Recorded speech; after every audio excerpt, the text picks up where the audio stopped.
When I do these types of videos, it's sometimes because I want to shed light on true United legends who don't get mentioned very often and are overlooked in lieu of modern heroes of our childhood and later. This former striker is one of these such players. There are only 3 others above him in United's all-time goalscorers chart. He was at the club for 17 years and was essential in the transitional period where United went from also-rans and a yo-yo club to be the successful early 50s side that was the forerunner of the Busby Babes' dominance. So now, raise your glasses to another true United legend, Jack Rowley.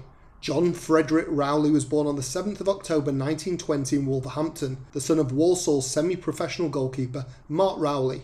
Also known as Jack during his playing days, his younger brother Arthur was also a prolific goalscorer and holds the record for the most league goals at all levels with a massive 434. He was actually on United's books until May 1944 when he was released by the club. Jack spent much of his youth career at his local club Wolves, even turning pro at Molineux until he went out on loan in 1936 to non-league Cradley Heath. In February 37 he was snapped up by Bournemouth and Boscombe Athletic, hitting the back of the net 10 times in his first 11 matches. Jack's scoring record at Bournemouth alerted bigger clubs, and he was snapped up in October 1937 by 2nd Division Manchester United for the princely sum of £3,000.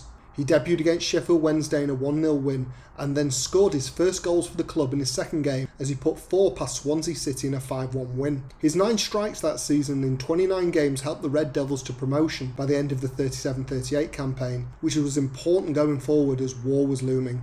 When Britain entered the war in September 1939, Jack had scored 18 times in 58 matches, but at 19 he, like many of his generation, were to be robbed of their golden years. Like most footballers, Jack played unofficial guest appearances during the Second World War, including turning out with his brother for United at Anfield less than a week past Arthur's 15th birthday. Jack also contributed directly to the war effort, serving in the South Staffordshire Regiment, participating in the D-Day landings on the Normandy beaches in June 1944. Ironically, it was with the Army touring side that Jack Rowley first met Matt Busby, the player-manager of the Army 11. By the war's end, Busby would be its boss. Jack was a fantastic goalscorer, averaging a goal every other game in his time at Old Trafford. He had 2 great feet, and that's no understatement. His left was like a hammer, with his right almost as complementary in that respect. For this gift, he was nicknamed the Gunner. That said, he wasn't all about power, and the subtlety of his touch was also praiseworthy.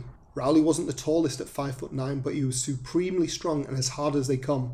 A ruthless finisher, he never stopped scoring goals. He had a reputation though for being impersonal, rough and ready, even nasty at times, but that side wasn't experienced by everyone. At the very least he was a unique character. Before the war, Jack was originally bought as an outside left, but was very adept when Busby moved him to a centre forward berth when club football restarted post-war. But wherever he played, you were guaranteed goals. The Football League started after the war in 1946 and Jack was just a couple of months short of his 27th birthday. He was determined to make up for lost time. He was the Red Devils' top scorer with 28 in all competitions that season, as the boys lost out on the league at their first attempt with their new manager by just a single point to Liverpool. The following season was Rowley's crowning glory, as despite another disappointing runners-up spot in the title race, United fans had a cup final to relish for the first time in 39 years. United had scored 18 goals in the previous 5 rounds of football, and so expected to get more in the final against Stanley Matthews' Blackpool. Both sides played in their away shirts for this game due to the colour clash, with United sporting dark blue jerseys. Despite being a goal down early on, Rowley equalised before Blackpool retook the lead. However, the Reds' formidable lineup known as the Famous Five, consisting of Jimmy Delaney, Johnny Morris, Stan Pearson, Walter Mitten, as well as Jack Rowley himself, were far too powerful for the Tangerines' defence. It was Rowley who equalised with Stan Pearson and halfback John Anderson scoring late on to bring the cup back to Manchester with his second win for the club in their history. The following season, Jack recorded a rare feat, scoring 5 in a cup match at Yeovil before the boys were knocked out at the semi-final stage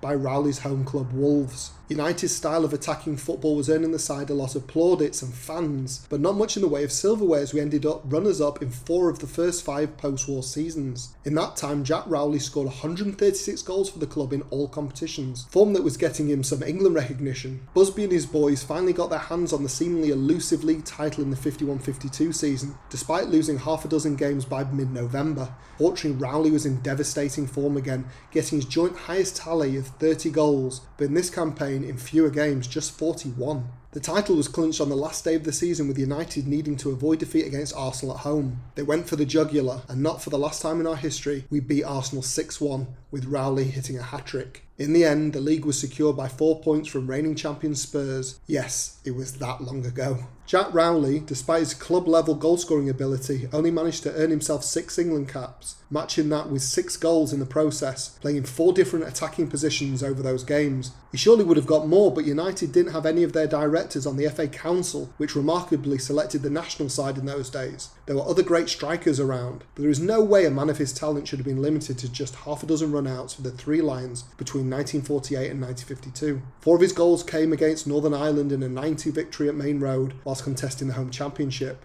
The other 2 came against Italy in a friendly at White Hart Lane. After that inaugural title win, Busby gravitated far more towards youth in his side, pioneering the promotion of teenagers and players in the very early 20s into the first team at the expense of older established players, some of the stars of the day. These older players, save Rowley and his fellow forward Stan Pearson, were moved on, but Jack's goal scoring for the side was still important, and he stayed at the club until February 1955. Jack Rowley left United aged 33 to become player manager at Plymouth Argyle. The Wolf Roonian left the club as its record goal scorer, surpassing another legend, Joe Spence, in the process, with his 211 goals in 424 matches. Only Wayne Rooney, Sir Bobby Charlton and the King Dennis Law have scored more, and these 4 are the only ones to have hit 200 plus goals for the club.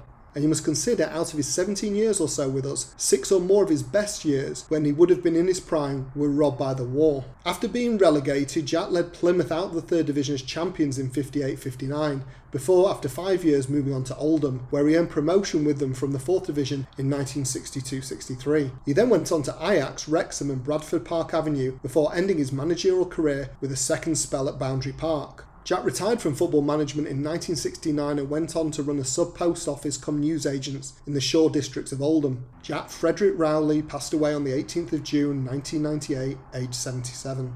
So that was the life and achievements of Jack Rowley, another true United legend, number 4 on our goal scorers list and 23rd in number of appearances. And remember, there was no paltry League Cup or European minnows to grab a hatful of goals against in those days. Tough and ruthless, he always gave 100%, something that the current crop should take note of. After watching this, what do you make of Jack Rowley? Is there any story you can share, or did you even see him play? Please comment below and like, share and subscribe. Thank you as always for your support.